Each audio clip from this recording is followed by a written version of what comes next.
Hi, my name is Craig Arfsten, and I'm going to teach you four, count them, 1, 2, 3, 4, four simple things that you can teach your kids on finances. And these are things that I've been trying to beat into my kids' heads over the years. They're in their 20s. Hopefully they're listening. I think they are. I don't know. But it's advice that I learned from my dad, and I'm sure he picked it up from his dad. So here we go. First one is live below your means. At the end of the month, if you spent more than what you made, that's bad. And the reason it's bad, you have to take on debt. If you take on debt, bad, bad, bad. Because credit card interest rates are in their 20% and loans are high. So avoid those wherever possible. Now, the flip side of it, don't be too frugal. And this may sound crazy, but the thing about it is life is meant to be enjoyed. And so the idea of if you die with the most money at the end, you are not a winner. You're a loser. So the thing is, enjoy life along the way. So don't be too frugal.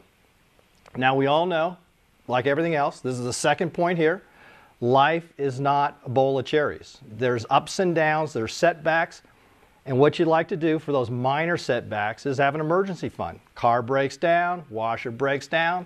You want to have some money in the bank because you don't want to put it on your credit card. Remember, 20% interest rates, so avoid the debt. So anyway, so have an emergency fund. Now for the bigger items you're going to have out there, if you own a car, if you have a house, you want to have insurance. You want to have homeowners insurance, you want to have car insurance, because if something were to happen there, that could have a devastating effect on your finances. So look at insurance. Now, the third point here, and I think this is the best one because this is the most fun, is you're going to save for retirement. We all are going to retire. My kids are in their 20s, so you figure they've got 40, 50 years of work in front of them.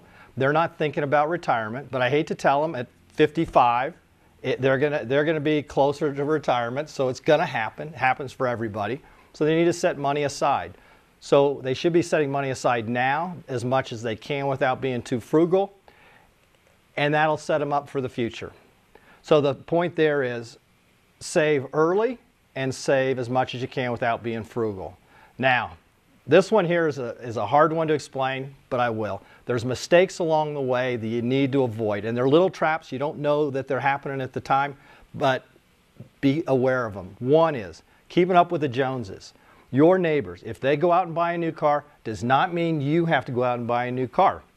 Because what happens there is that you don't know their financial situation. They may be buying the car because they want to look good and cannot afford it. Or they may be incredibly wealthy and it's no problem for them. So don't try to keep up with the neighbors.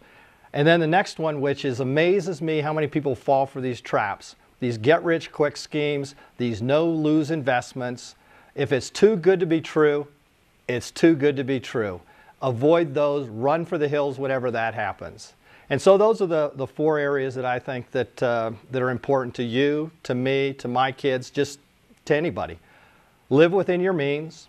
Don't be too frugal. There are going to be rainy days, so anticipate that they're going to happen. So set aside emergency funds, have insurance available. The future is going to come up sooner than what you think. Start saving early and as much as you can without being too frugal, and then avoid the mistakes that everybody seems to fall into. Keeping up with the Joneses and too good to be true investment ideas. And so that's what I would do.